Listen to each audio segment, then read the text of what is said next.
Everybody got quiet.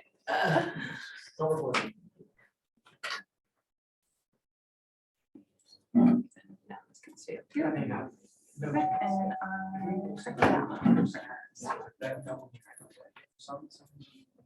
I'll have her bring that from. Okay. I'll bring it right back. Thank you. Welcome. What time to start? 1 minute? Yeah. Introductions. I'm not.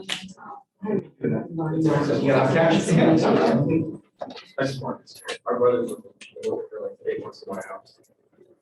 No shot. I mean, he's got money. It's $160,000 a year. And so, IT guy and his wife's a teacher. And there's the wife too. Yeah. And they're like putting it on for $550, $600 cameras. Okay. Hi, everybody. It is 12:30. We'll get started. Let's do introductions first. So my name is Rachel Alley. I lead Millennium Group here at Keller Williams Capital Partners. They have asked me to teach this class on negotiations, which is one of my favorite topics. It's something that I nerd out on, get a lot of fun in. For those of you that don't know me or that are, I think all of you are new here, right? I don't see any familiar faces. Sometimes they pop in. Our team, we have been here since 2015. Our team started in 2016. Last year, we sold 91 listings and we helped 90 buyers find homes. So 181 contracts. So they like me to teach negotiations because we see our fair share of contracts, probably more than anybody else in the market center. So today we're going to kind of do introductions. I want to know where your skill level is. Are you coming from a different brokerage? Have you been licensed? Is real estate all brand new to you? And then we can dive in. So you can take about 5-10 minutes and do some introductions. Tell me who you are and why you're here. Probably great that we're starting with me. I am not a licensed realtor. Okay. I am admin for John Colhep. Oh. I've been his admin for 5. He 6 texted me months yesterday. now. He was supposed to be here, but I think he Yes, had a yes. busier day today. That's why I am here. I'm kind of his proxy today because Okay. he had a lot of stuff pop up. But I've been working for him for 5 or 6 months. I was in new home sales for a couple of years before that, so I kind of have a little bit of a background in a related field. But, Okay. Yeah. And Wonderful. I'm here to take notes for John and learn some things myself. Good. Awesome. Gonna go? Me? Yes. Oh, yeah. My name is Max. I've only been licensed for about 4 months now. Okay. So brand new to real estate. I was in construction before. So all this is very new to me. Okay. Good. Max showed up dressed to impress today, I see. Okay. You wanna go?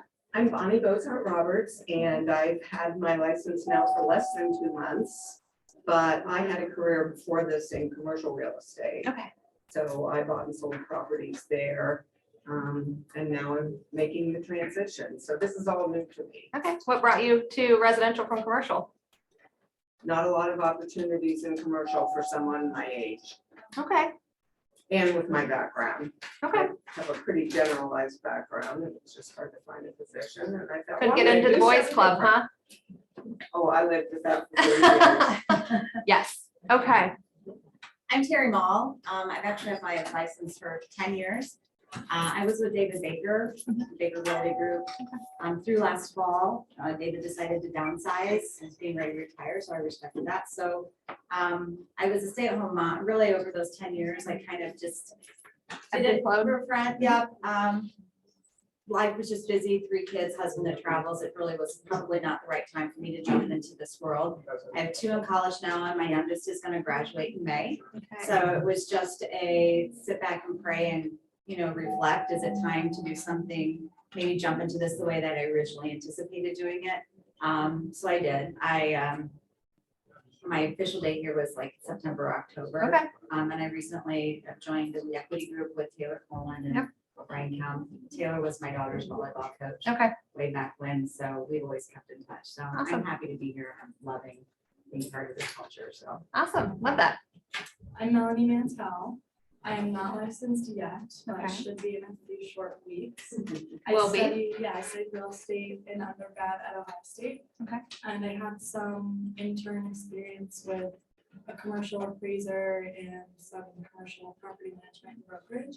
But I wanted to take it to residential for full time. Okay, It's much more of interest to me. But yeah, as soon as I get licensed, I'll be working with the real estate group as well. And I'm very excited. perfect. Greg Cunningham, I've been licensed for 13 years, Yeah. selling for 10. Yeah, so experience. I feel like I've seen your name flying Yeah. around there. Yeah. Okay, awesome. So we have experience in the room, we have inexperience in the room. So in order to make sure everybody gets something out of this, I want to hear from you guys. When you walked into this class, what is it that you want to take away? I personally am always about hearing, I absorb other people's experiences. I'd love to hear how you do and how I can take from that and work it into me, or be like, oh, I didn't think about it that way. Maybe I'll try this approach. Okay, I always come in just to get new ideas, get guidance, get thoughts, and bounce ideas. okay. Probably what sort of language is most appropriate for negotiations. Okay. I'm not the best, you're not gonna be able to figure out my writing, but I know what I'm supposed to do, so that's okay. Okay, Peek behind the curtain, that is the Millennium Group. all right. There is no big wizard back there, but, okay. So just kind of some tips on how we win, right? Okay. Anything else? Who has negotiated a contract that's licensed? Okay. I figured Joe, you probably negotiated. Okay, well, I could have picked that. All right, so we're going to talk about the fundamentals of negotiations. I think negotiations is an interesting topic in a market environment like this, because in the traditional sense, we think of negotiations as a back and forth conversation between two parties where there's give and take and compromise, and then we eventually come to terms, right? We are not in that environment. So we're going to talk about the environment that we are in and what that means in real estate today. Let's see, where did they put my PowerPoint? That is not. There we go. All right, I feel like I should know this. Jill, which button do I push to make this work? To do what part? To make it like, oh, slideshow up at the top. I got it. It's in Google Drive this way. Okay. Yeah. Okay, so this is our agenda for today in a nutshell from the Ignite curriculum. So we are going to break down the common points of negotiation, examine the 3 Ps approach to negotiation, analyze some counter tactics, employ the 3 Ps. So I like to run case scenarios: if, when, then, should, could. So we'll give some live examples and kind of talk through some different strategy around that. Recap and create success lists. And then I know you guys have your daily habits. Did you guys talk about those earlier today? No, they did not. No. Do that. You want me to do that? Okay. Or you can just skip to the negotiation part, which is what they care about more. Okay, yeah, because I was like, I was not prepared for whatever you guys were supposed to do. Okay. So common points of negotiation. So who's involved in a traditional real estate negotiation? What parties are involved? This is going to be interactive. Realtors, buyers, sellers. Okay, so we have a seller, we have a seller's agent, listing agent, we have a buyer, we have a buyer's agent. Typically, who's involved? Sometimes there may be 2 sellers, 1 seller, 1 buyer, 2 buyers, those type of parties. How can negotiations and your ability to negotiate outcome or provide an outcome for a deal, how does that impact? Does anybody read the statistics for where clients or consumers find value in an agent? Anybody know? Negotiations, but I'm sure they don't say find me a house. Well, now they brought it up. But negotiations is one of the top things where when we talk about compensation and where they see value in negotiation. So what does that mean? That means we are getting towards an outcome. That's always the goal of negotiation, to get to the outcome. So negotiation is technically a bargaining process between 2 or more parties seeking to discover common ground to reach an agreement to settle a matter of mutual concern or resolve a conflict. Textbook definition, okay? What is that in real estate?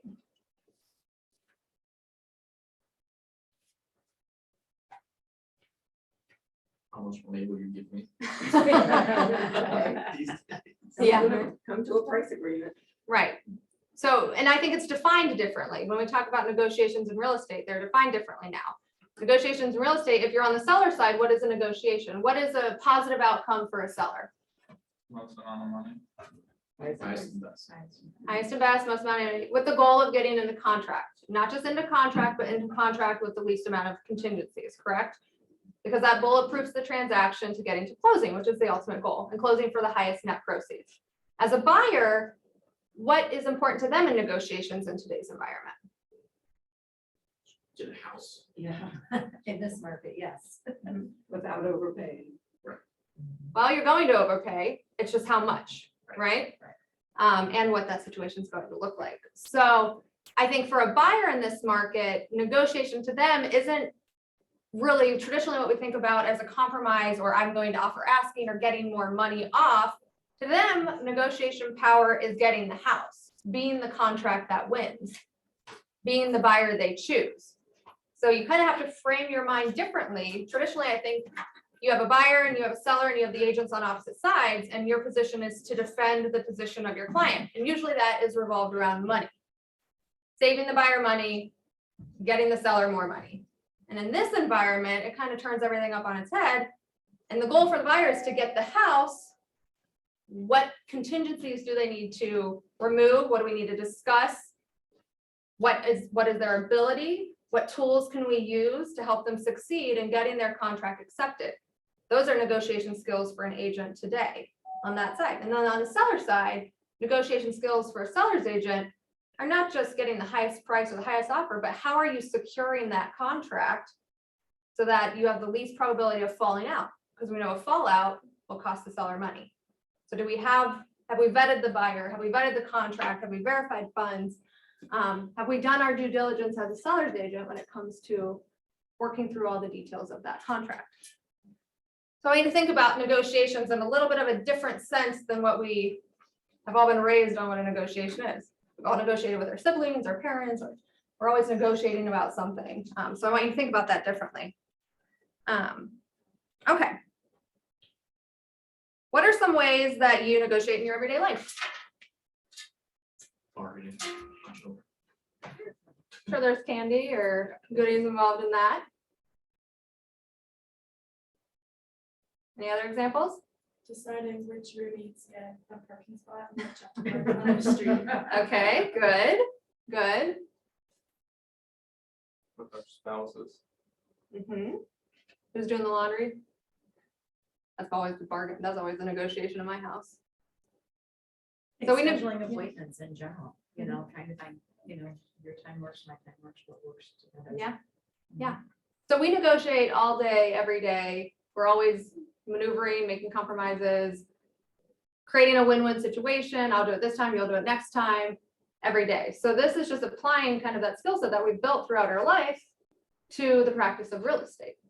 It's just going to look a little bit different. We're now monitored a little bit under more of a microscope legally, and we have the fiduciary duty to our clients. So it's not just us, it's advocating for them.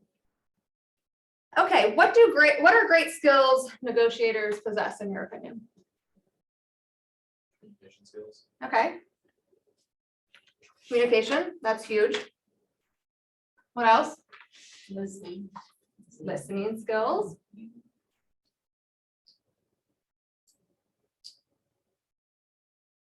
Determination. I was gonna say, when you fight over who's watching what at the end of the night, who wins that battle? Determination, communication, good. Listening, anything else? Let's talk about communication, because that's pretty broad. What about communication makes you a good negotiator? Figuring out what's important to, with real estate specifically, figuring out what's important both sides and how to achieve the goal of being a contract accepted. Trying to get as much out of, so say as a buyer's agent, get as much from a listing agent as possible if you can get them on the phone. But what do we know about people? Different things are important to different people, right? And so when we go into negotiation, it's really important to have an understanding. Understanding our client, understanding their needs and their wants, what is important to them. Because if we don't know what's important to our clients, we don't know how to negotiate. We don't know what we're negotiating for. We don't know where to give and where to take, right? So to them, they might need some extended possession based on making their move easier. And that's important to them because they might be juggling a couple kids or a pet, and they don't want to be in short-term housing, and they want to make sure that the transition is smooth for the family unit. So when we're looking at offers and we have the highest price that wants possession at closing, and that's what we advise them to do you think that's a winning negotiation? Probably not, because what's important to them is the convenience of that process. And they might be willing to take a little bit less if it allows them that time that they need. So understanding the importance of our clients and how they value different things within that process. Because we all went to money automatically. You're a good negotiator if you get the most money. Not always the case, right? Best terms and conditions based on the situation of the seller or buyer also. We know a buyer's lease is up. We probably don't want to give extended possession because the buyer is going to end up in a short-term homeless situation where they're Airbnb or staying with mom and dad or moving twice. So knowing your client and knowing where their points are, maybe they're willing to pay a little bit more to have that time, right? Okay. Why is it asking questions important in negotiations?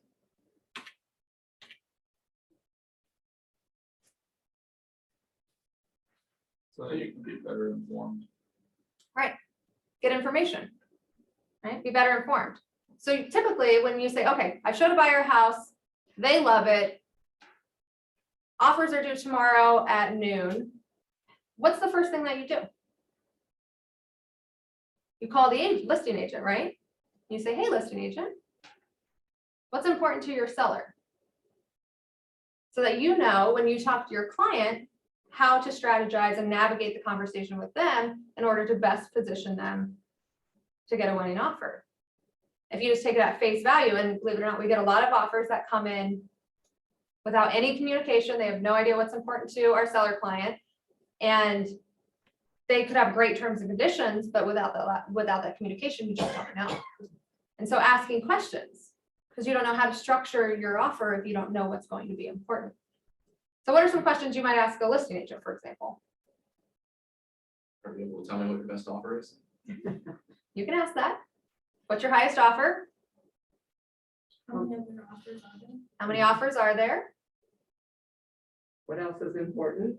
What's important to the seller other than price? Any other thoughts? What do you need from me to be the winning offer?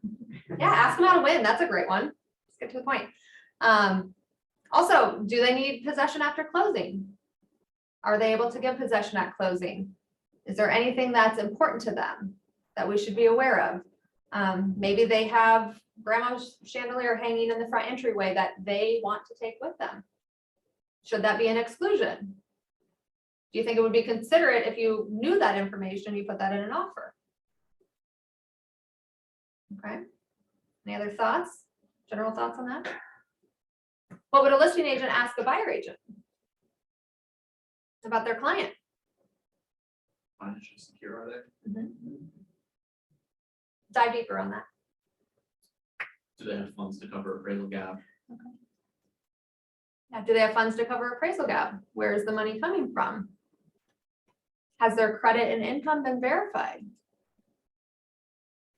What is their living situation? Have they been in contract before? I would want to know if I was a listing agent whether or not they fell out of contract because of inspections on the last 3 houses. What else? What about that particular house? Yeah. So there's a lot that you can learn, and questions kind of open up the conversation. And I think one of the good negotiation skills, someone said listening. So when you ask the question, listen, and maybe ask another question if it's more of a vague answer. Because you're getting as much information as you can so that you can advise your clients to the best of your ability. And real estate agents tend to be social people. We talk to people all day long. And some of them like to talk a little more than others. So some people will withhold information because it might not be best for their client, but other agents operate, they'll say, this is what I have. I have $40,000 over asking, I have full appraisal waiver. These are the terms and conditions. If you can beat that, send it over. And you're like, okay, now I know what I'm working with. Where other agents are like, I'm not able to disclose that information. Submit your highest and best. I think it's a fine line. So asking those questions provides that information that you guys can use to make a very good decision or advise your clients to that. Okay. Okay, so in an offer, let's see where they have these. Common points of negotiation are price and terms. So we've already determined price, it's going to go up. Or if a house is sitting on the market, you may have the opportunity to negotiate it down. What we've learned year over year is, especially as we move into a spring market, all the buyers are coming to. They're all waiting. I think we all have, those of us that have been in business a while, we have buyers on the sidelines waiting for that house to come up. So it's going to be very competitive as we move into the spring market. It's already showing up. However, what do we know about sellers and their mindset right now? They tend to be a little bit greedy in a market like this, especially after we've had a few years of a seller's market. And so if a house is overpriced, the market may not respond accordingly. To me, that is a great opportunity. So remember, consider every house or every situation as a new case. So if a house is on the market 5-6 days and has no offer, you're going to have a completely different tactic or negotiation style than what you would if it's first couple days on the market. They're asking for highest and best in 3 days, and you have to submit your best and see what happens. It's going to be a little bit different. So kind of watch those different opportunities as they come through. What other terms are we seeing today that are or are not important? So we have price, that's a common one. That's where we start, right? And what's next? Financing. What types of financing are there?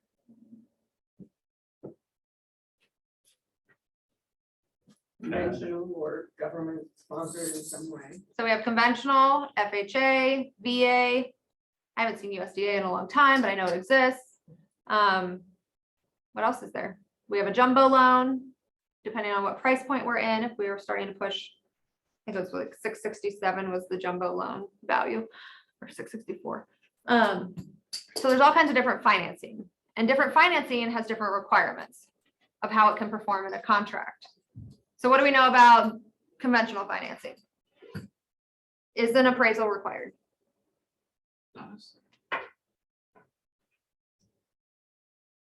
Yes, okay.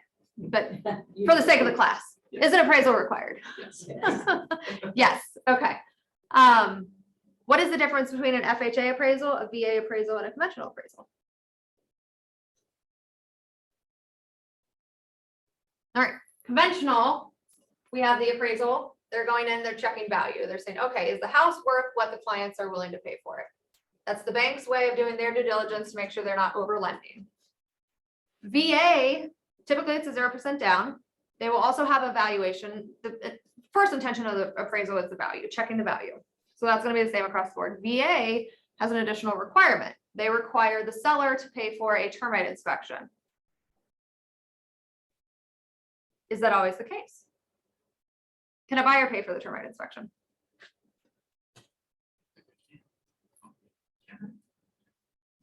Can you make that term so the offer? Yeah. There's some good language around that, but yes, you can. Regarding the amendatory clause, it's a whole different class. But so we're asking the seller to pay for a termite inspection. That's one more thing that they have to do. What if there are termites? Now they have to treat for it.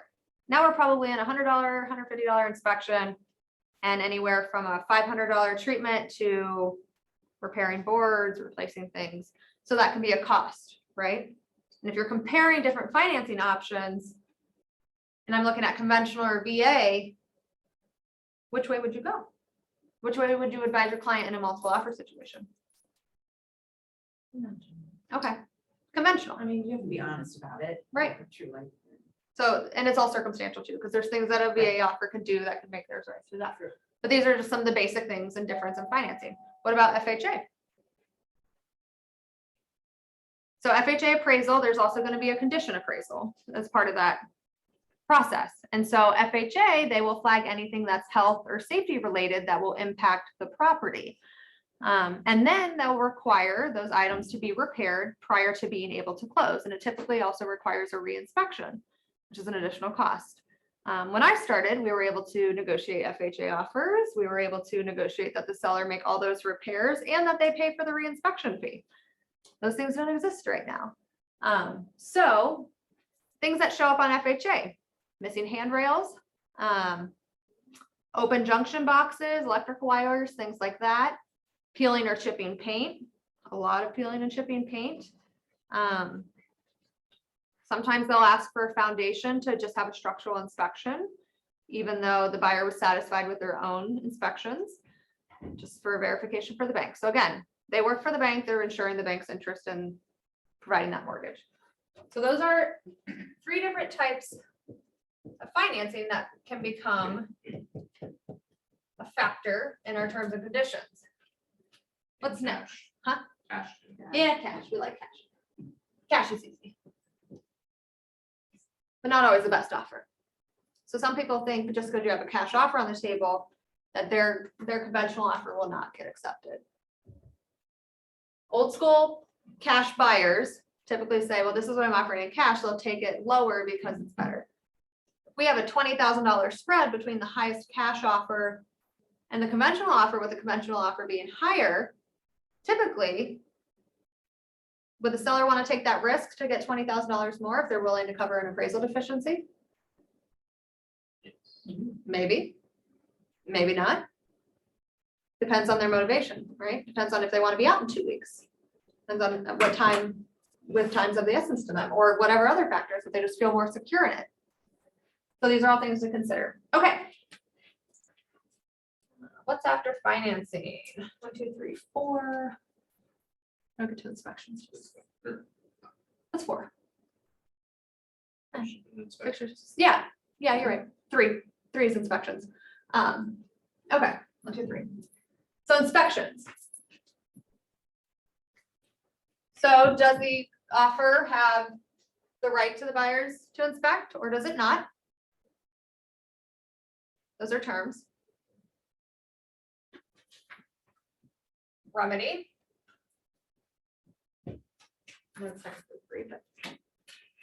So will the buyers ask for repairs or will they not? What are some creative things around remedy? So not just will they or won't they, but maybe they won't ask for any repairs under a certain amount, a certain single item amount. I start to see things like only if it's structural or mechanical or health and safety. Sometimes that can be a little vague to define. Okay. We have our inclusions and exclusions.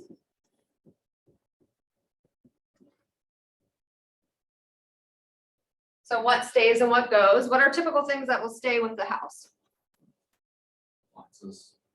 Appliances, kitchen appliances. Okay.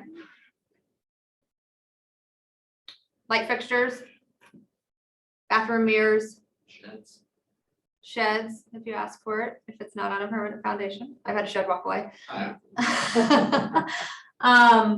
What else? Security systems. What else is in that rundown list? Typical like mounted hardware, different things like that. Always need to be specified though, very clearly defined. What do we know about the contract? The contract supersedes the multiple listing service. So anything in the contract that is written, even if it says in the MLS, the seller is to include these kitchen appliances, if it is not written in the contract, it does not exist. Because the contract supersedes the MLS. So just remember that. So anything that you want included, and my list of inclusions includes probably all the things I've paid for throughout my career. Hot water tanks, they can be leased. Microwaves, even if they're sitting on the counter, Washer and dryer are typically included, so are they or are they not included or excluded? That's kind of a 50-50 on whether or not they want to lug them out of the house. What other things have, ceiling fan remotes, we had a whole debacle about that one time. Refrigerator. Refrigerator. Extra refrigerators, what about the one in the basement or the one in the garage or the freezer in the basement or the freezer in the garage? The wine bar, those show up more and more these days. Pet fence stuff. Invisible College, you take fences. them, leave them, those are challenges. Mhm. Well, what do we know about like garage door remotes and openers or your security system or your thermostat? Like a lot of those things are linked to our phones and they're all connected. So sometimes we have clients that our seller clients want to take all of that equipment with them to the next house. And the buyers are thinking it's coming with them. So just clarity is really important. What's staying, what's going. And your job as an agent, as you're walking through the house, is while they're looking at all the pretty stuff, you need to be taking notes of what is in the house. You can always go back and reference the photos, but you're gonna miss something. Like the propane tank around back. That didn't end up in the photo on the MLS. Or what happens to the fuel in the tank? Propane company gonna come pump it out and they're gonna get their $750 back, or does it remain? So lots of things to think about in the inclusions, exclusions. Yeah. My biggest thing with that too, in working with the seller, not that I have, but I've been to open houses where someone took out a wine fridge. And it was the first thing you saw when you walked into the room, that there's a gaping hole there where the wine fridge was. And my comment to the agent that was working, I'm going, what do those cost? A few $100s at most. Why would you rip it out and leave the hole? Leave it there because, you know, it has an impact on how people view the house as they go through. Sometimes people nitpick for no reason. Hence the ceiling fan debacle of 2018. Exactly. Yeah. Okay, any other questions on inclusions, exclusions? No? What else is in there? Warranty. Home warranty. Okay.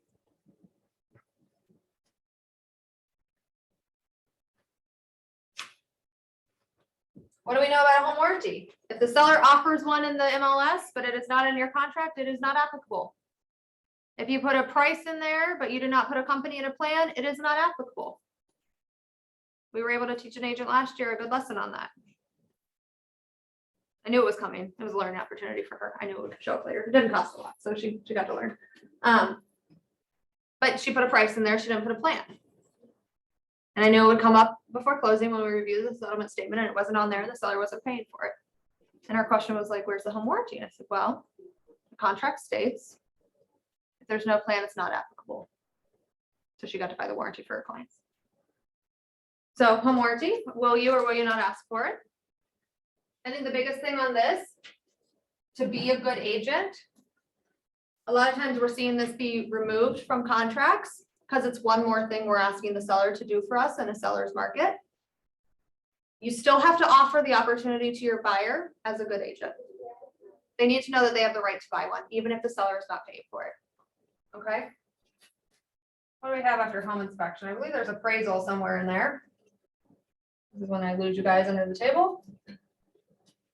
So appraisal, that's the biggest one right now. What do we know about this environment? Multiple offers, contracts going over asking, will or will it not appraise? We're all just kind of going in going, yep, it's not going to appraise. Let's just pray to God it appraises higher than we think, right? Because the appraisers are using the data from 3-6 months ago. They don't have current market data to go off of. And our market is appreciating very, very fast.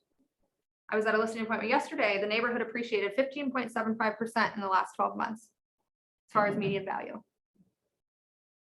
When you're moving in a market like that, the data for appraisal doesn't exist. So we know that we're going to come in short. Okay. So how do we counsel our buyers and sellers on that? What do we tell our buyers about appraisal when they're going over asking?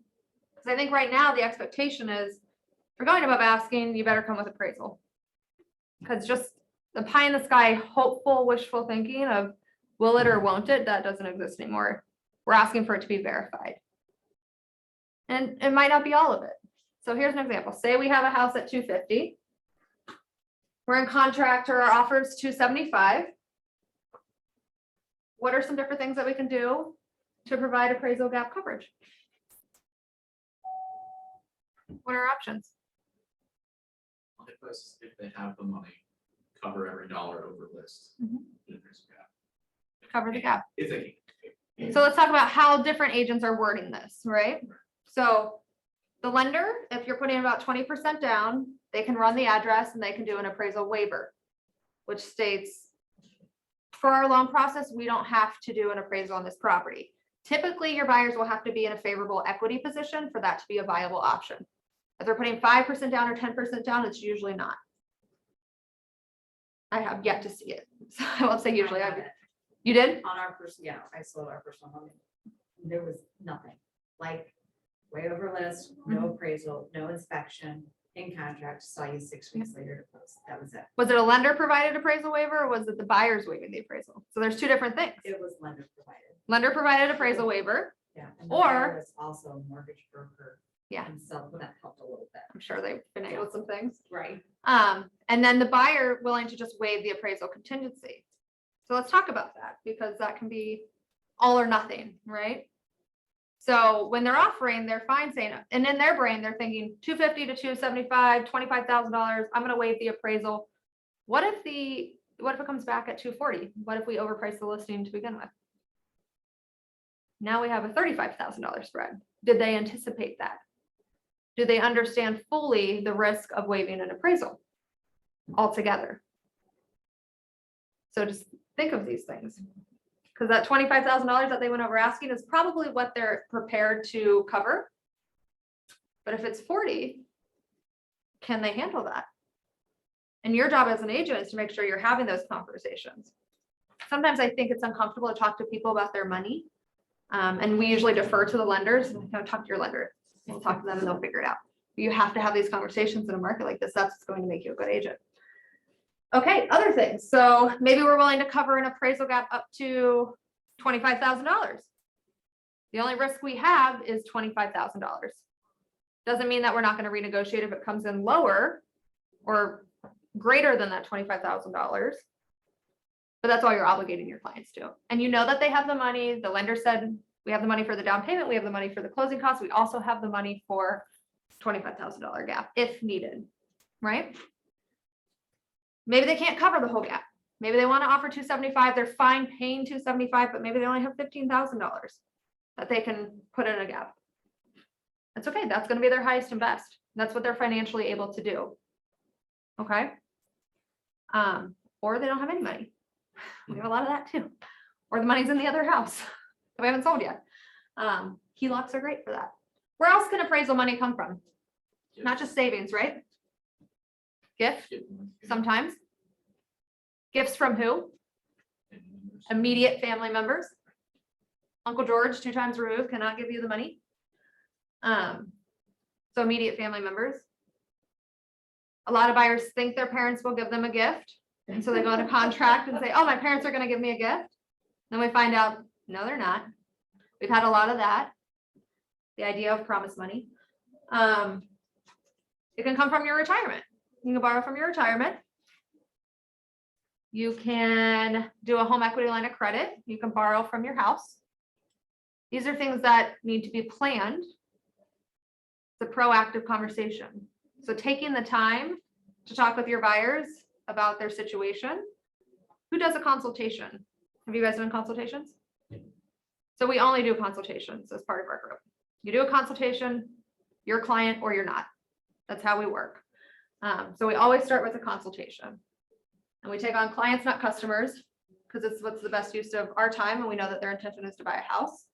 But also it's what's best for them, because we know about their situation, what they're looking for, and how they can compete, what tools in the toolbox we have, what strategy we need to employ. Could you explain your definition of consultation? How does that differ from what other people do? I will tell you, most people do not do a consultation. Oh. Most people will take the call, or my buddy says, hey, I want to go see this house. Check this out on Zillow. I sent you the link. Can we go see it tomorrow?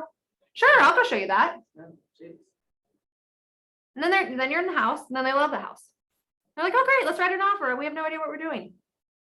And now you have to reactively respond to everything that has to happen between now and 5 PM when the offer's due. You don't have a verified pre-approval. You don't know what they can and cannot do. It's Sunday. You can't get a hold of the bank. You have no idea what's going on. The lender that they got through Rocket Mortgage and their pre-approvals through, you might as well just throw that one out the door.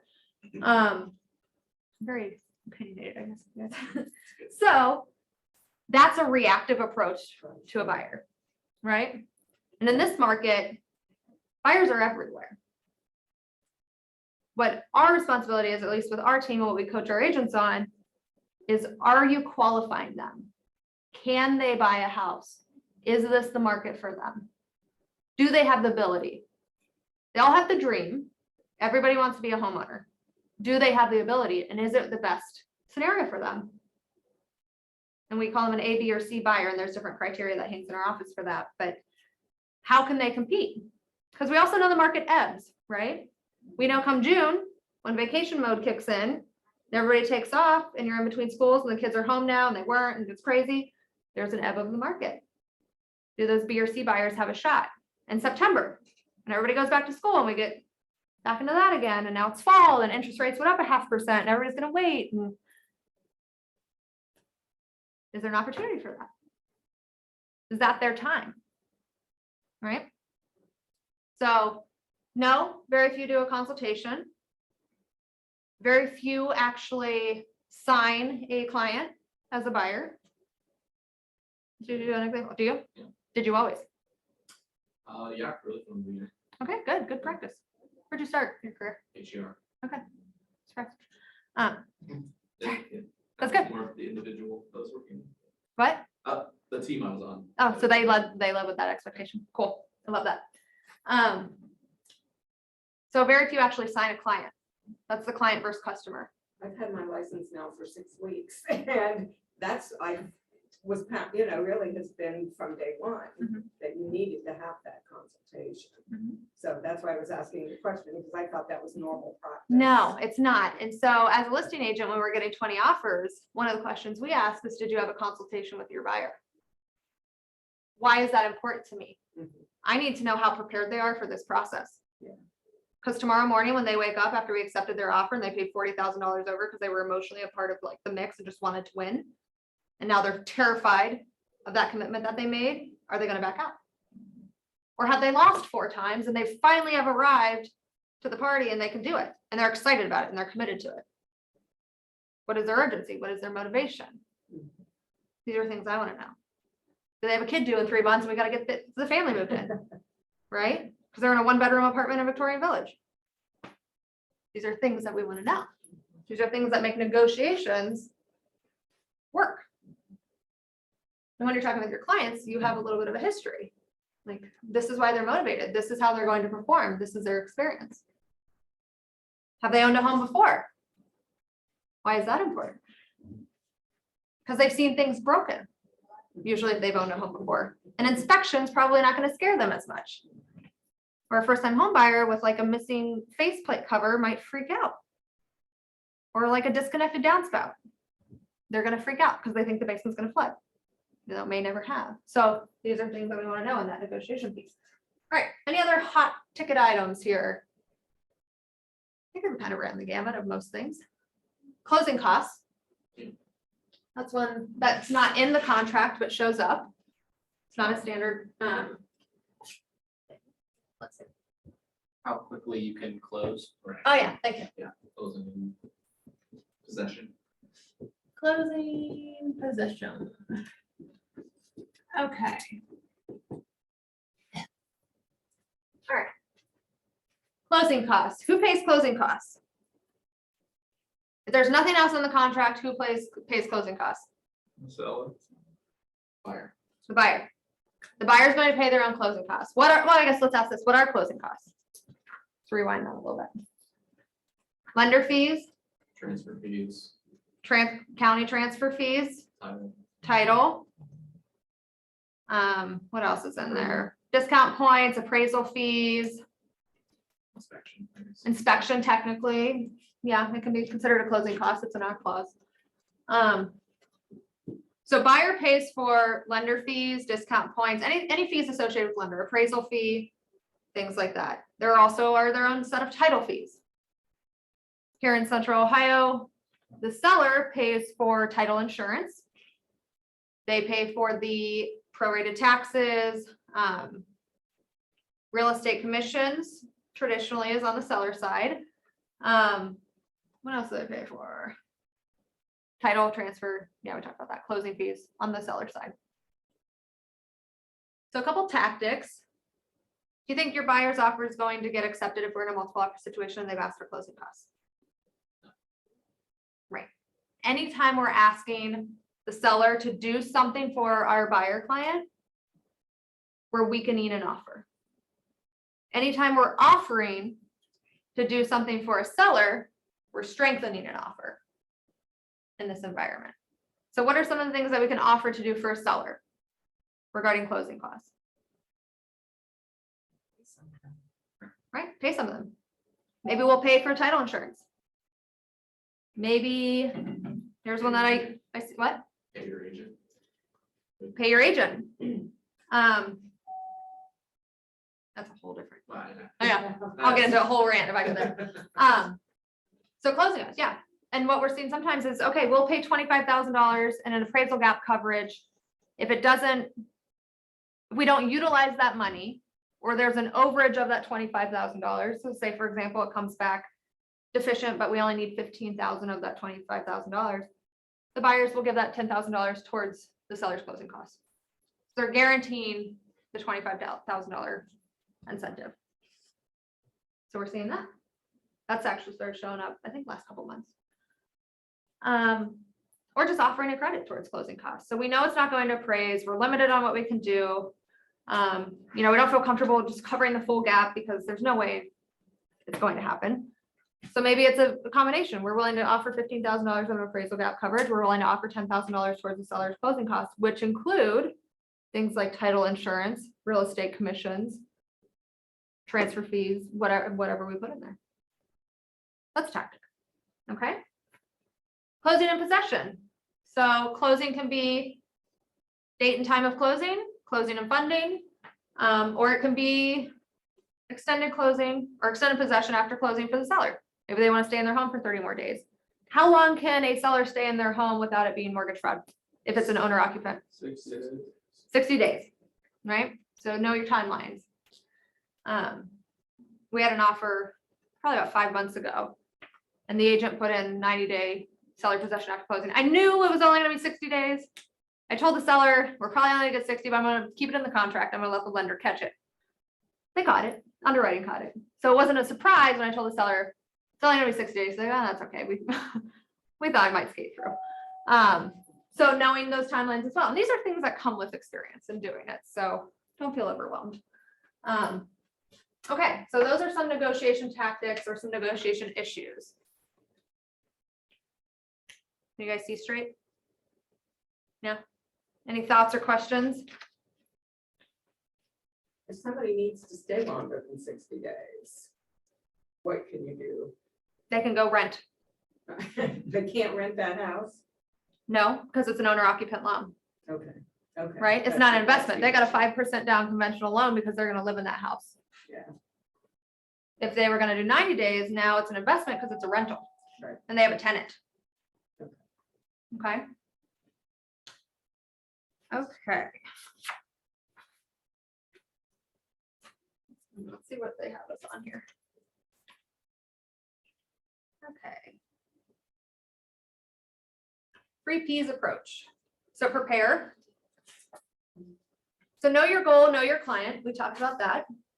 Thinking ahead. So the anticipation piece, anticipating potential problems, anticipating any weaknesses in a contract or in a buyer and seller coming together, setting clear expectations. I think that is so important for clients, regardless of what side of the table you're on.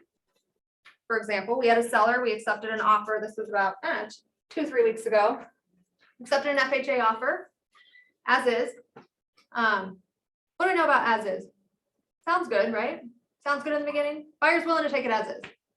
This was a 1920s house. I knew something was probably going to come up.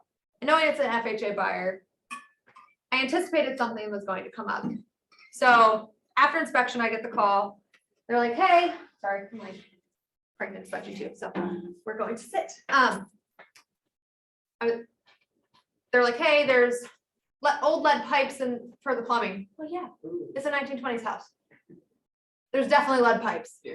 The last house I sold was a 1930s house, and the only reason we replaced the lead pipes was because we renovated the house. That was just the materials that were used at the time. So nobody should have been surprised by the fact that there was lead pipes in the wall. Pretty standard. I said, okay, well, that's pretty par for the course. It's a 1920s house. I said, what else you got? She's like, well, there's a Pushmatic electric panel. I knew there was a Pushmatic electric panel. I saw it when I did my listing appointment. I talked about it with the seller. I knew that they had ran all new electric, but they never updated the panel. I also know that a panel costs about $1,500 to $2,000 to get replaced, right? $1,800. Huh? To go for me. 18? Yeah. I was like 1,500 a couple years ago, but I know prices have gone up. So, all right, I'm like, okay, well, when I had negotiated, I negotiated an extra $2,500 in that in contract phase because I was building a buffer. My seller wanted to accept the offer as it was written. I said, well, here's my thought. Why don't we negotiate an extra $2,500 off the top? They're probably going to agree to it because in this market with an FHA offer, they have to go do this again. It's probably going to be hard. So they did. And I said, and the reason why is because that gives us $2,500 to give them as a credit when they find something during inspection. Even though we know it's as is, they're probably still going to ask for something, knowing the age of the house. And they did. And so then I called him and I said, hey, and they had asked for $2,500. We ended up, I think, giving a $1,500 credit. But I said, hey, no surprise. This happened. We talked about it already. Are you okay with that? He's like, I said, this is what they've asked for. I think they asked for $2,200. I said, I think we can get them at 15 and they'd be happy. And we already talked, and I said, we talked about the pipes in the wall and we're going to forget about that. He's like, okay, great. It's perfectly fine. So then we get to appraisal. It's FHA. I let them know there's probably going to be things on the appraisal that are going to come up. We talked about the handrails. We talked about some of the electric stuff. I said, they're always going to find something. Well, about 3 days ago, it came back. We have missing handrails. There's some faceplate covers, some junction boxes, things like that. Oh, what was the other thing? Oh, the porch. It's more of an open porch. It all needs railings. Right. I was like, no, not the railings. So it all needs railings. So my conversation with the buyer's agent was, what are the buyers prepared to do in order to get those repairs done? They were over there fixing them yesterday. And so there's like, great, works for me. But the point of that kind of story is the preparedness, setting clear expectations. Anytime a client feels surprised, they get insecure or they get frustrated. So the purpose of being consultative and having that approach up front is so that when the conflict arises, what would typically be a conflict point in a contract, that would take a lot of time. We've already had the conversation. We were proactive. We had the clear expectation. We knew we asked for more money up front because we were probably going to give a little bit of it back. I already had the conversation with the buyer's agent when we accepted about appraisal conditions and how that was going to get handled. When, if they showed up, they showed up. It's all been handled. So to the client, smooth process, great experience. That's a question. The buyers were at the seller's house making changes, adding the porch rails and all of that. Mhm. That seems like a liability situation. Yes and no. It all depends on permission. It's not my call to make. Yeah, okay. The Right. sellers have the right to say, sure, come ahead. Yeah. The conversation was the agent has to be present. The buyer's agent has to be present the whole time the buyers are at the house. They have to schedule showing. They have to be present. They have to secure the property. They have to pay for the materials. Right? And that was part of the deal. And we're okay with them making those improvements. And I talked to the seller about the risk. Okay, what if they put an extra hole in the wall when they're hanging the handrail? Whatever. He's like, I don't care. We're through value. All that we have to do is get these things up. We know FHA is going to be lenient on quality of installation. And to be honest, if my seller went over there and did it, he probably would not care what he put up where the buyers may, especially around the porch railing, right? Out front. So that's the clear expectation part, being a few steps ahead. Experience and time will help you get there, and be informed. What's right, what's wrong. everything is open to interpretation. Most of us live in the gray. Outside of like our code of ethics and what's clearly right and wrong, as far as how you handle situations, it's all at the direction of our clients. We advise, they make decisions. I don't make decisions for my clients, right? I give them their options. Here's my best advice. What would you like to do? How would you like to handle this? Obeying the laws. If you haven't studied up on that, that's going to be a big one. We have a lot of agents in the marketplace. There's 9,000 plus right now. The barrier to entry is very low. And we wanted to take for you guys to get in this room, right? Some classes and a fee. Didn't take a 4-year education. Didn't take an apprenticeship. Didn't take higher qualification. I mean, you're helping people navigate the sale of the largest asset they own and probably the most money that they have in something. That is a huge responsibility. Huge responsibility. So obeying the law and making sure that you're fulfilling your fiduciary duty is so important. And I think when people move so fast and the market moves so fast, a lot of times you'll misstep or you make quick decisions. You always want to press pause and say, okay, what is happening? What is the best scenario? It may not be the easiest. It may not get it done right now. You may have some time invested in this. You may need an extension. But it's going to be what's right for the client, what's right for the situation. Same reason as why do we not accept the first offer that comes in? Because is that really what's best for our client? Or does it behoove them to see what other showings we have, what other offers they have, what might be better? Some agents want to get it done because they want to enjoy their weekend. Wouldn't be the agent I would hire, but it happens, right? Especially when agent fatigue starts to kick in around July. We're like, I don't care to send it over. I'm so dead. Okay, and then knowing your documents inside and out. Who has read through the purchase contract in full? Who's been in Lori's contract 1 and 2 classes? Okay. You have to know your information. It's your responsibility to know the contract. It's not your responsibility to be an attorney. It's not your responsibility to interpret the language that it means. It is your responsibility to know and advise your clients on what they are signing, taking the time to walk them through these things, taking the time to walk them through different negotiation points and tactics about what we should and should not do, or what we could and could not do. Here are your options. Millennium Group has we have our, what we call our buyer competitive advantages. It's a sheet we present in our consultation about different negotiation tactics for multiple offer scenarios. So that they're prepared with their tools in their toolbox. And I say we pull them out as we need them, if we need them. And here's what we're seeing in the market. Here's what I want to prepare you for now. Right? And we know first-time home buyers, mom and dad are usually involved, right? At some point. They always say they're not going to be, and then dad shows up to the inspection, the showing. I mean, they're always there. They have a different experience of home ownership. We were just having this conversation, I think it was yesterday or the day before. The demographic of Columbus is young. We have a ton of first-time home buyers. First-time home buyers is a huge part of our market. They don't know any other reference points to buying or selling a house. This is all that they know. So for them, multiple offers or going above asking or covering appraisal gaps, that's just a normal way to buy a house, right? For those of us that have owned homes before or bought in different markets, that's scary. Your parents are going to go, what are you thinking you're paying X out over asking? It's just foreign. So then how do you get trust? Because you have one person saying this and one person saying that. And so it's different. You have to know who's going to be involved in that decision making, who's going to be a part of that process. And I've had parents at consultations. It's important for them to be there too, if they're going to be part of that, especially if they're financing or bankrolling some of it. Very important. I actually sold my personal home last summer. We had a great cash offer, as is. I can't remember what else. The dad was buying it for his son. Mom and son went to the open house. Dad didn't go. Dad's 4 states away working. And then we got in a conversation about single item repairs, and things started to unravel and dad's language started to change. And so we didn't take their offer.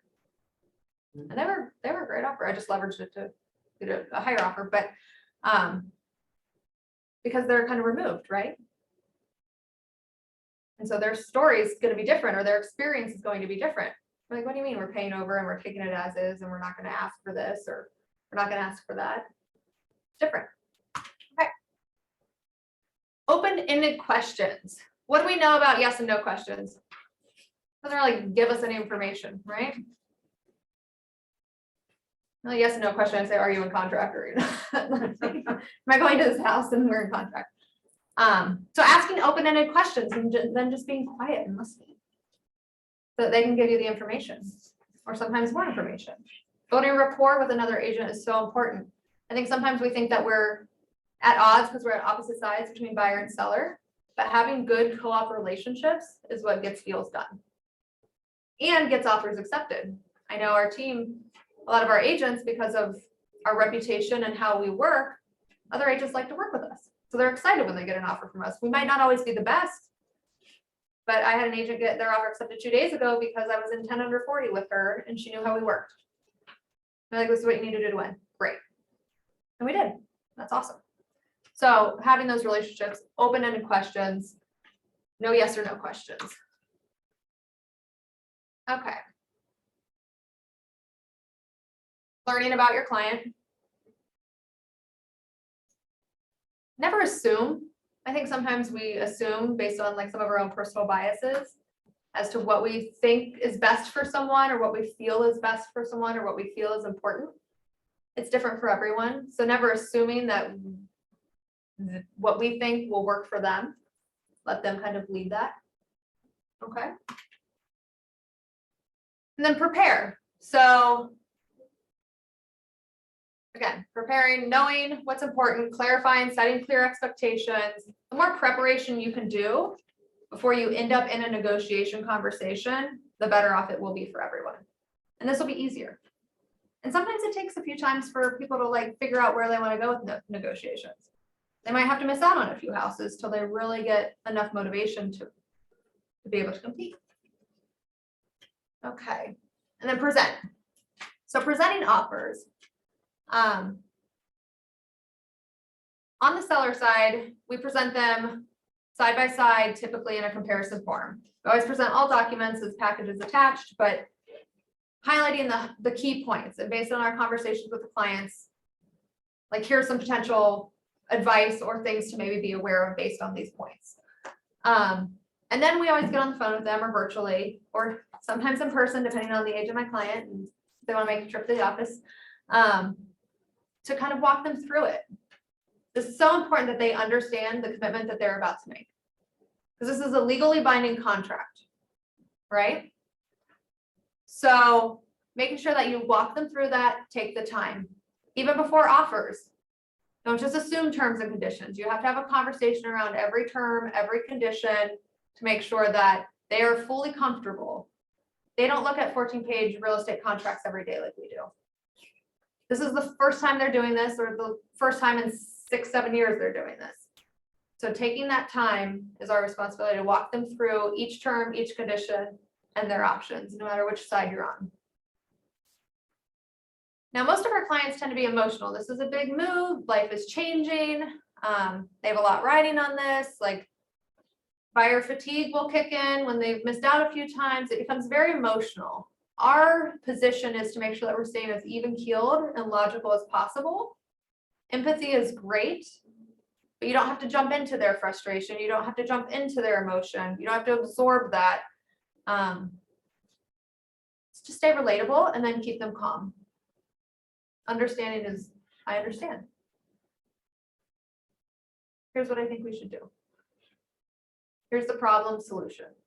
That's what we're talking about. Problem solution. What's the problem? What's the solution? Or what are the solution options? Because they're really counting on you to guide them through. It doesn't help if everybody's crazy gets all mixed together in one pot. It creates a lot of chaos. Okay, and then focusing on the customer's needs. There are going to be times where you're frustrated. Another agent you don't think is doing a good job. They're not providing timely responses or the information that you need, or their client is not fulfilling their part of the contract or vice versa. So focusing on the customer needs and then I never badmouth another agent. It's the worst thing that you can do. Keep your high level of professionalism there. It doesn't help the situation. It just creates tension. Okay? And then give your offer the best chance. So communicate, listen, prepare, all those things. Okay, and then position. We talked about learning their position. So why are certain things important to certain people? Understanding where that motivation comes from. Okay. Let's see. Counter tactics. Okay, let's see where we're at with counter tactics. What do you guys have in your packet? We're at page 13. I don't know if that's the same.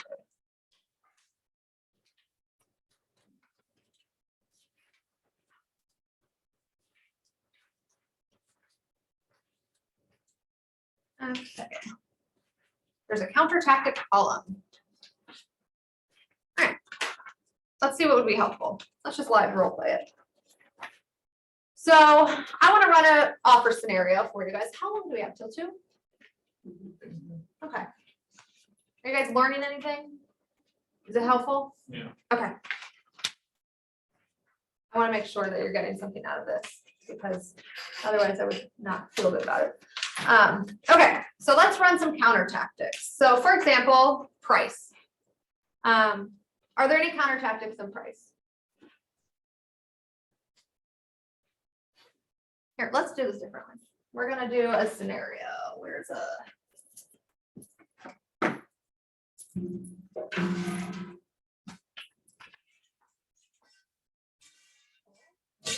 expect that to happen.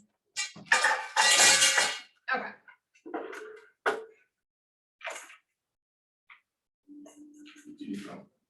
No, it'll be fine. I broke the table. I'm assuming it was broken before I got here. Okay, closing costs, closing possession. Let's run a scenario. Let's say the listing is asking 300K. Okay, and financing, we're going with conventional, inspection, 7 days. Remedy, as is. I'm just gonna give you like a standard scenario of kind of like generals that I've seen on contracts. Inclusions, exclusions, for the sake of not writing all of them out. I'm just gonna put the kitchen appliances, home warranty, not in there, appraisal. Let's see.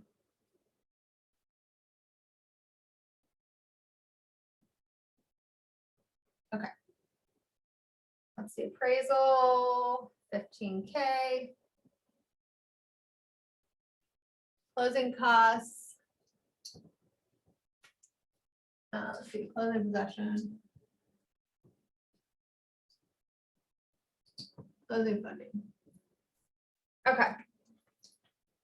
So we have a house, 123 Main Street, just went on the market. It's beautiful. Everybody loves it. We have 40 showings on the books. We get an offer. This is the offer that we're getting. Okay. It's listed at 300. Like I said, there's 40 showings. The sellers are not asking for highest and best. They're taking offers as received. Offer comes through. These are the terms of the offer. They've offered $30,000 over asking.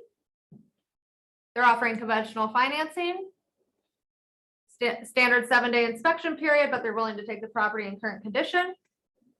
They're asking for all the kitchen appliances to stay. There's nothing else unique about the house as far as inclusions go, so we're going to keep the standard there. They did not ask for a home warranty. Even though they're offering 30 over asking, they're able to cover $15,000 gap. The house is vacant, so they're asking for closing and possession at closing and funding. So what's that mean? Closing and funding. It means we closed, so everybody signed documents. The funding piece is the key. Right, isn't it once the loan, once it's funded, that's. Once the seller has their money, right? Then they'll give them the keys. So if you have a closing at 4 p.m. on Tuesday, do you think it's probably funding that day? No, right? It'll probably fund about 9 a.m., maybe 10 the next morning. So closing and funding. I always like to make sure the money shows up before the moving truck pulls in. And then they're not offering any closing costs. They're not asking for them, they're not offering them. So let's talk about some counterpoints. What do we think would be potential counterpoints if I were a seller? Get that gap. What are some questions? Okay, let's start with this. What are some questions you would ask me? Being the, I'll be the listing agent. Yeah. No, I'll be the buyer's agent. Yeah. I'm like, no, that's backwards. I'll be the buyer's agent. Purple's my favorite color and it's not. would be wiggle room on that appraisal gap. Okay, so this is one appraisal gap. So is there any wiggle room? What does that mean? Increase. Yeah, how do you ask a better question? Is that the most that they can do? Okay. The most? Okay. Well, they have some more money, but they're anticipating some repairs, so we asked for as is. Or we're going with as is, because they know that they're gonna have to make some repairs. So based on the repairs that they see that are probably gonna need to be made, came up with a little order, some little odds and ends. They felt comfortable with $15,000, knowing they were gonna put the other money towards the repairs, since they're not gonna ask for this. Okay. Oh, you know what we forgot? Earnest money. Earnest money deposit. What are we? Where's my blue one? Lost it. $2,500. Probably what I would consider standard is what we see for this price point. Okay. Any other questions? So what did you learn They had by my more- answer? They had more. That I have more money, right? Sure. Okay.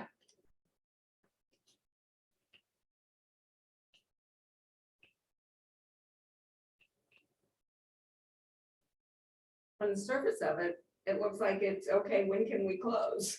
Okay. Because I don't see a whole lot wrong. It's not about wrong. It's about opportunity, right? Yeah. And as a seller's agent, what is your job? To I wanna secure this. Do the best for my seller, so do I wanna ask them to waive the inspection? If they're not gonna require anything, why have that 7 days in there? Okay, what would a response to that be? My response would be, well, they want the opportunity to do their due diligence. We don't anticipate anything major based on our walkthrough, but we didn't crawl around the attic. We didn't crawl through the crawl space. We just want to make sure that there's nothing major. They're totally comfortable. I gotta get more away. What other questions would you ask me? Maybe it's not related to that.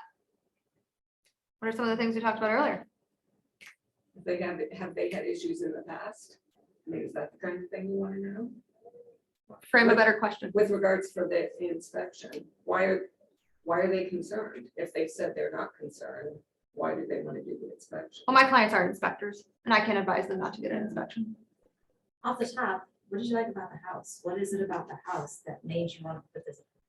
Why this house? Yeah, okay. If that starts. the Great conversation, question. Yeah. Great. Why this house? Why Why do this why do house? your clients like this house? And then shut up. Well, their best friends actually live right behind them. Right behind this house. They're so excited. They can have campfires. They were actually going to open up the fence with a gate. They would love to be here. That's why we wanted to come in quick and come in strong. What other questions? I'm good with this, so I'm all. No, that's fine.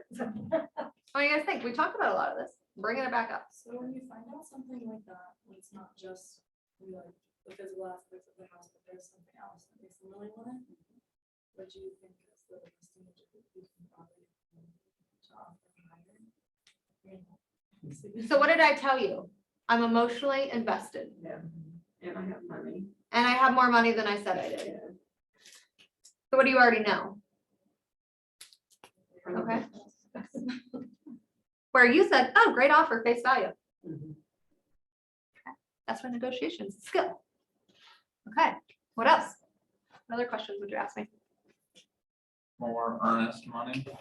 Okay, Or, get to keep the earnest money if they back out. Perfect. I was actually hoping someone would say that. So more. Or non-refundable. What makes earnest money non-refundable? If it's paid directly to the seller. Otherwise, someone else holds it and someone else controls it, right? It could be paid to the title company and directly released to the seller. And then that credit can be applied back, but that money can go directly to the seller. Okay. What else? Who's your vendor? Okay. Who you working I was with? wondering if anyone was gonna ask me about financing. No. So do we have a pre-approval? Who is the lender? Now, as agents, I cannot tell people who they can get their loan through, right? My responsibility is to know that they're pre-approved. But what do I also know? Huntington doesn't close a loan in 30 days. Right? Right. Or I also know that they might have pulled credit, but they didn't verify employment or income as part of their process. Okay. Or sometimes, who was here? Equitable Mortgage was here earlier today. Equitable Mortgage sent, I got their pre-approval. Oh, I love working with them. They're awesome. Well, they might have a 7-day loan application. They have 7 days to figure out who they're going to finance with. All they're obligated to is to tell you they're qualified to be able to get a loan, right? So are they going to go with that lender that you loved?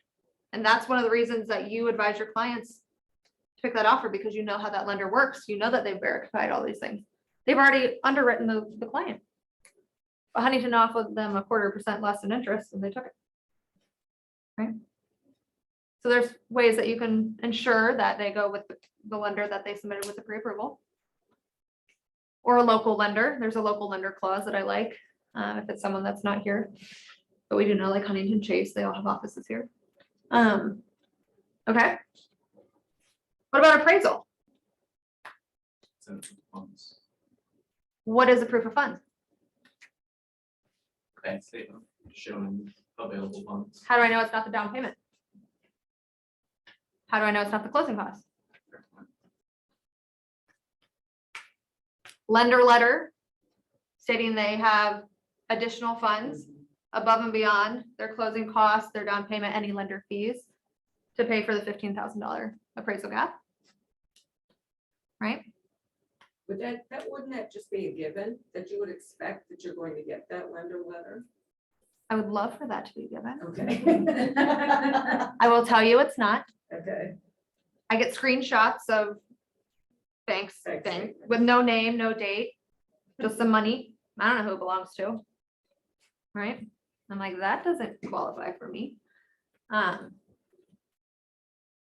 agents moving too quickly or not thinking might say that. And then 3 weeks from now, when the appraisal's short, we thought they had the money, they didn't have the money. Now we're in a little bit of a pickle. Okay, so verified. What about shortening our inspection? I don't mind if buyers have an inspection. That doesn't bother me. As a listing agent. I mean, I would want an inspection. Doesn't bother me. I think if everything else makes sense and they want a few days to get an inspection, is it for informational purposes only?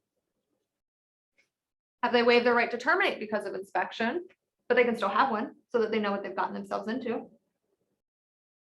Or do we allow them a shorter time period so that, 3 days, 5 days from now, we know which way we're going? If they have a right to terminate, then you'd want to shorten that up so you could go to a second tier buyer, second level buyer. Okay, what makes that, like what days do you think would make that make sense? Usually you can get an inspector in about 3 to 4 days. And let's say 3 days. So 5-day period by the time the report turns. You shorten that a couple days. We're gonna get a verbal in less than 5 days, so You know what? they could get a verbal right after the guy's through there. Technically. It's usually It's 3 just days right. to get it scheduled. Anything else?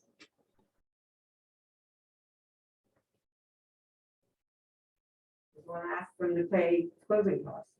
If you're not gonna go back and counter on price, should you ask that? Yeah, what happens to the $15,000? I know you have the money. So if we don't use it, where's it go? Yeah. Right? Mhm. Or can I get that to 25? Or whatever makes sense, right? We know that they're 30 above. And can I verify where that comes from? Any other thoughts or ahas?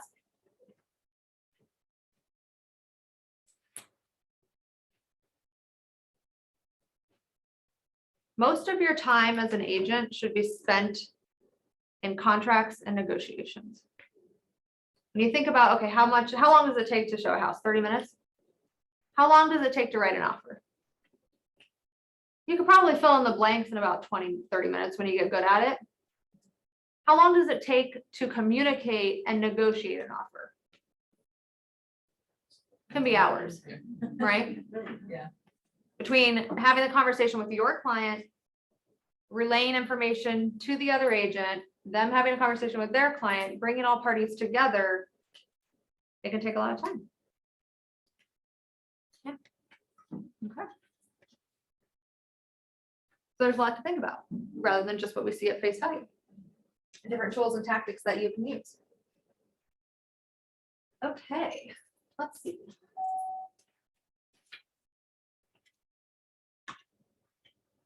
Okay, play with freebies, yada, yada, yada.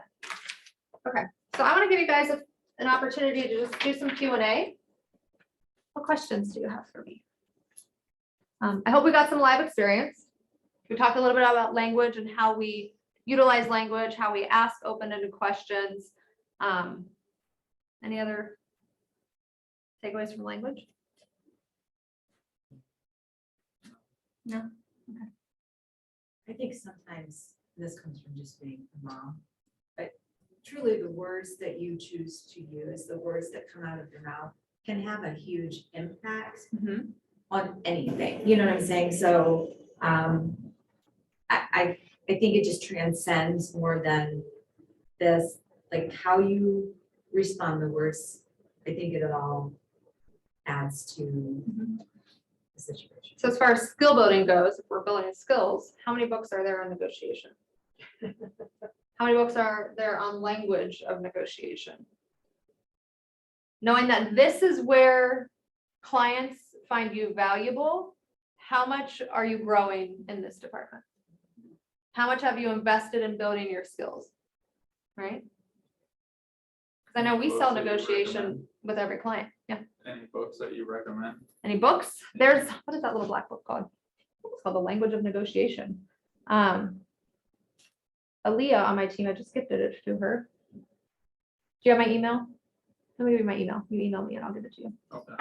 It's Rachel, Rachel, Alley, Alley, at kw.com. I'll write it on the board.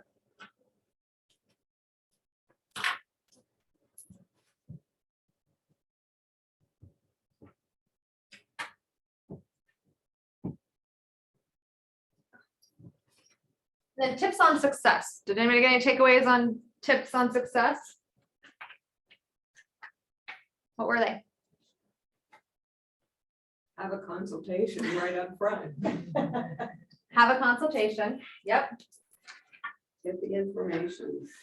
You know, ask all those open-ended questions to try to learn as much about that buyer, especially, but or seller, as you can. What's motivating them? What's their current living circumstance? What, you know, all those things to just help you know who they are and why they're looking the way they are as well. It's all about communication and clear expectations. And if you know how to communicate to your client, knowing we deal with lots of different types of personalities. I have clients where I call them and I say, it's like 30 seconds.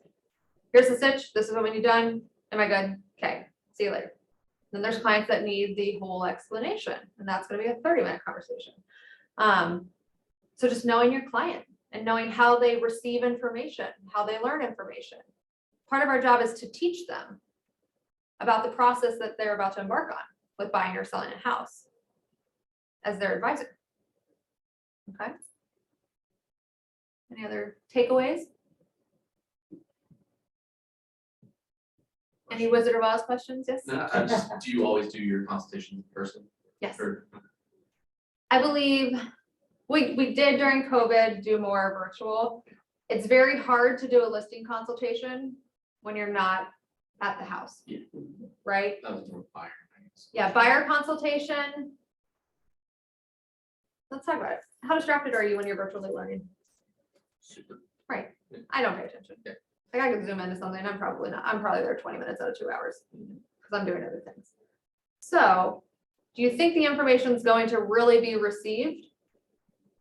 Probably not. Now, there's a lot of people relocating. For relocating clients, it's the only option. It's a tool to utilize. Is it the best tool to blanket everything? Probably not. I am a firm believer in in-person consultations. I think you learn a lot about people when you sit across the table from them.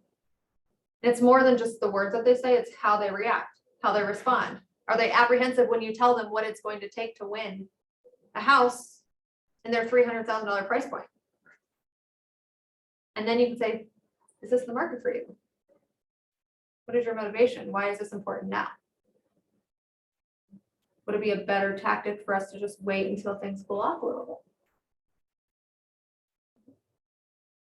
So, understand those things, okay? Any other questions? I hope this was helpful. Yeah, thank you. So for your team, have you etched all of these in? Well, here's your list of questions, here's your. So our team has skill building every Thursday for an hour. And that's my time with them to talk about negotiations, contracts, how the market's moving, the fluidity of it. My job as the team lead is to stay on top of those things so that they can go out and implement. So that they know that they have the best tools based on how the market's working and performing. So they can be good for their clients. And so I spend time every week with them, helping them refine their skills. And here's an example. Last spring, nobody wrote counter offers. I had a new agent, they're like, I don't know how to write a counter offer. Like, I'll be damned. You've been in an offer where there are no counter offers for 3 months. Well, we better learn that. So it just, it changes. Or challenging their thinking. They're used to always offering over asking. The house just came back on the market. Okay, well, what's the situation of the house? It was on the market 22 days before, took a price adjustment. They got an offer after they took the price adjustment, which probably at asking or slightly above, knowing how things kind of react that way. But they fell out of contract. And they were supposed to close because financing fell through. So they were supposed to close, they're probably already packed. So what is the motivation of that seller? Do we have to, they were gonna offer their client, their buyer, because they did a good consultation about competitiveness of the market, was willing to offer over asking and cover an appraisal gap. I'm like, there are no other offers. It came back on the market. It was on the market 22 days before. Do we need, how do we have a different conversation? So our conversation was, we're going in under asking. We're asking for these things from the inspection report to be provided as closing costs to the buyer so they can repair after the fact. We're not offering appraisal gap coverage. We can close in 21 days because we know that they've probably already packed. And they took it. That saved that buyer client probably about $12,000. To me, that is value. Okay. Where another agent would be like, great, I'll write it up, we'll get it done. Right? So you gotta know the scenario. You gotta like build the story. Now, if there were other offers on the table, we'd have had a different conversation, but there weren't. And we knew that they probably wanted to get in contract as soon as possible. She's like, should I leave it open for 24 hours? I'm like, they'd probably make a decision tonight. And they'd be thrilled to have this offer. So it worked out. So yes, with our team, we're always building those skills. Has the market started slowing at all? It did, and then it's not. No. There's a lot of anticipation. Yeah. It's crazier now than it was like in the summer. I mean, Yeah, well, curb offers are going to come back. Haven't seen those since 2018. They were real hot in 2018. Right. Well, we've seen them, but not to the same extent. People were trying to do. They are. Increase, right? Well, Yeah, let's be but honest, rate it's increase. investors, There's some of that, but I would say that that's probably not a big factor. No, that's $100 a month. Yeah, I mean, it's lower than what I mean, it's lower now than what I started with, so, yeah, rate increase. I think media tells them to do the rate increase. Right. So, there's some of that that's fueling it, but I think they're just trying to get a jump on the spring market because they know how competitive it's going to be. That's a question. When you said there are no counter offers, is that just because there's so many buyers that the sellers? Highest and best. Counter offer? So you're not used to going, Tailored perfectly. yeah, you're not used to going counter 1 from the seller, counter 2 from the buyer, counter 3 from the seller. Okay, now we're in agreement. We're like, okay, give your best and final, we'll pick an offer. And if you get a counter, you might get a counter offer from a seller's agent that cleans up a few terms or uses some of this stuff to increase an offer. But you're usually as buyer's agent probably not writing a counter. You're like, oh, thank God they countered me.